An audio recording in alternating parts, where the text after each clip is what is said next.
वंदे मातरम। मेरे प्यारे देशवासियों, आज मैं आपसे 1857 के स्वतंत्रता समर के प्रारंभ में उसकी प्रासंगिकता से कुछ चर्चा करने जा रहा हूं।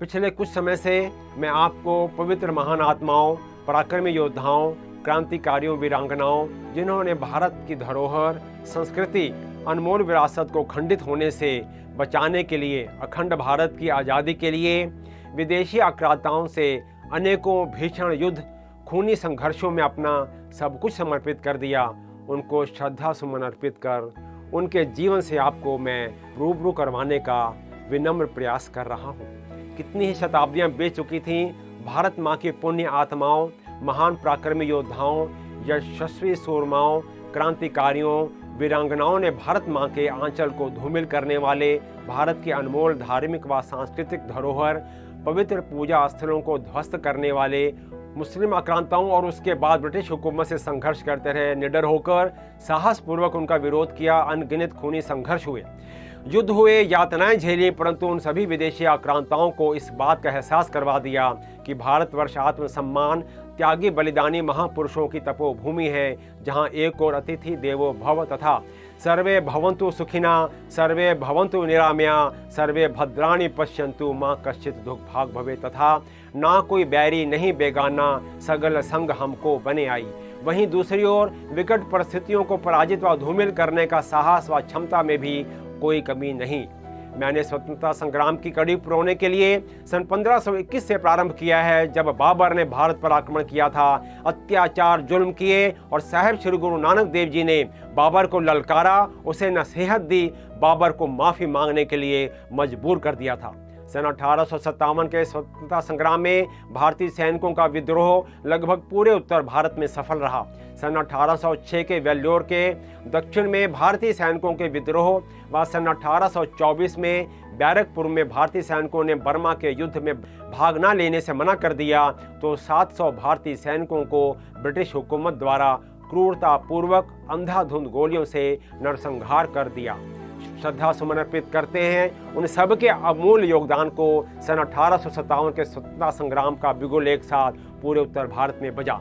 दक्षिण भी छूता नहीं रहा, परंतु यह दुर्भाग्य था कि राष्ट्रीय भावना की कमी होने के कारण पूरा भारतवर्ष 1857 स्वतंत्रता संग्राम का हिस्सा अथवा कारक नहीं बन पाया, अपितु उत्तर भारत में ही इसकी तीव्रता पूरे चरम पर थी। सन 1857 के स्वतंत्रता संग्राम को मूर्त रूप देने के लिए श्रीमंत नाना साहेब पेशवा ने 1856 में से ही रणनीति बनानी प्रारंभ कर दी थी तथा देश के सभी रियासतों से संपर्क स्थापित कर दिया। सबको साथ लेकर भारत को ब्रिटिश शासन से मुक्त कराने के लिए आर पार की जंग का ऐलान कर दिया था। सन 1857 के स्वतंत्रता संग्राम की आधारशिला में श्रीमंत नाना साहेब, तात्या टोपे, रंगो बापूजी, अजीमुल्ला खां व अहमद उल्ला शाह मुख्य भूमिका में थे, जिन्होंने स्वतंत्रता संग्राम का बिगुल फूंकने की व्यूह रचना रची। वास्तव में 1857 के संग्राम की तिथि 31 मई नियत की गई थी, परंतु 31 मई के पहले ही बंगाल के बैरकपुर में कुछ ऐसे घटनाक्रम हुए कि 10 मई 1857 में क्रांति की ज्वाला धधक उठी और शहीद मंगल पांडे इस क्रांति ज्वाला के सूत्रधार बने तथा शनै शनै यह पूरे उत्तर भारत में धधक उठी। सन 1857 के स्वतंत्रता संग्राम में अनेकों आहुतियां दी गईं। मेरा प्रयास रहेगा कि मैं क्रमवार उन सभी पूजनीय आत्माओं के जीवन से आपको विनम्रता पूर्वक उनका सबका परिचय करवाऊं। कुछ इतिहासकारों ने सन 1857 में सिखों का शामिल नहीं होने व ब्रिटिश सेना की सहायता करने व उनकी ओर से भारतीयों पर आक्रमण करने की कटु आलोचना की है। इसलिए मेरा यह बताना यहाँ समीचीन होगा कि सिखों ने सन 1857 के स्वतंत्रता संग्राम में श्रीमंत नाना साहेब पेशवा का साथ क्यों नहीं दिया। नाना साहेब व सभी भारतीय रियासतों ने मुगल सम्राट बहादुर शाह जफर को भारत का भावी सम्राट स्वीकार कर लिया था, जो कि सिखों को बिल्कुल भी रास नहीं आया, क्योंकि मुगल हुकूमत ने पंजाब में बहुत कहर बरपाए थे।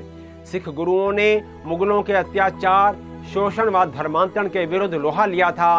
5वें गुरु गुरु अर्जन देव जी की शहादत, साहेब श्री गुरु तेग बहादुर जी की शहादत, गुरु हरगोबिंद साहब के मुगलों से युद्ध, गुरु गोविंद सिंह जी के नन्हे साहबजादों को भी मुगल हुकूमत ने जिंदा दीवारों में चिनवाया व गुरु गोविंद सिंह जी के मुगल शासन के अत्याचार के खिलाफ कई युद्ध तथा स्वर्ण मंदिर को मुगलिया हुकूमत ने 2 बार ध्वस्त किया।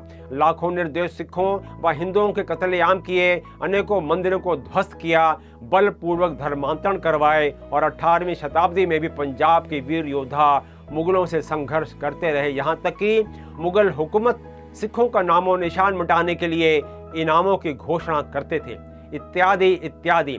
वहीं दूसरी ओर ब्रिटिश हुकूमत भी पापी व अत्याचारी थी, परंतु उन्होंने ना तो स्वर्ण मंदिर को नुकसान पहुंचाया और ना ही वह सिख नस्ल को खत्म करना चाहते थे, बल्कि वह सिखों की काबिलियत व जज्बे का इस्तेमाल करना चाहते थे।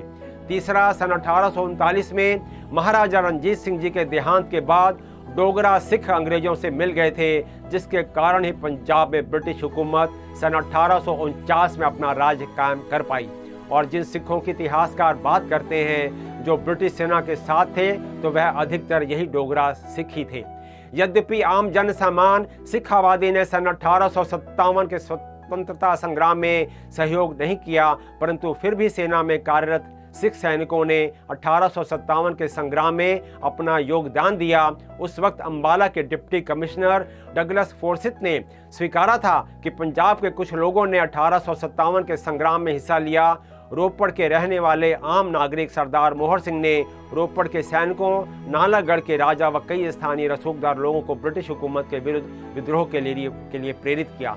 सरदार मोहर सिंह बंदी बनाए गए और वह 1857 के स्वतंत्रता संग्राम में पंजाब के पहले व्यक्ति थे जिन्हें ब्रिटिश हुकूमत के विरोध करने पर फांसी की सजा सुनाई गई।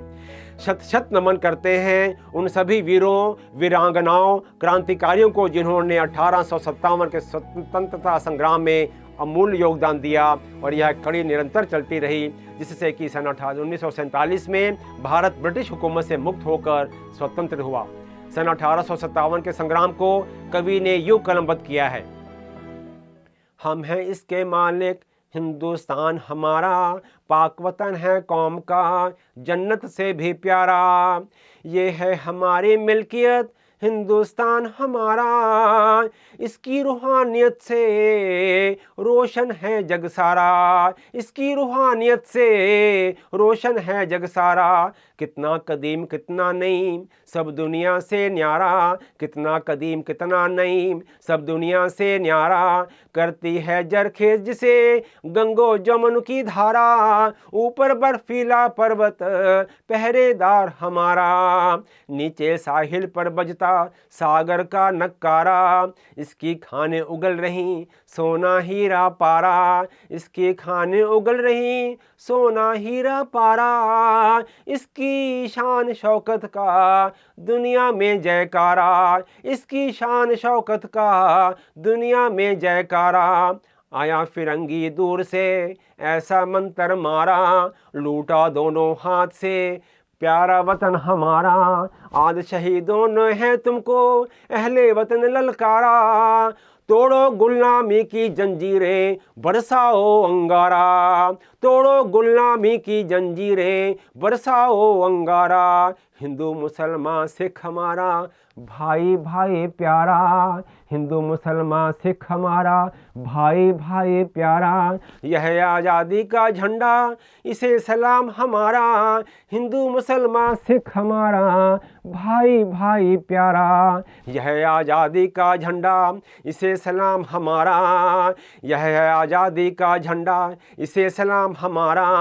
मेरे प्यारे दोस्तों, मैं आशा करता हूँ आपको मेरा यह एपिसोड अवश्य पसंद आया होगा। मैं आपसे निवेदन करता हूँ कृपया इसे लाइक, शेयर, सब्सक्राइब करें और हाँ, बेल आइकन को भी प्रेस करना ना भूलें और अपने सुझाव भी हमें अवश्य दें।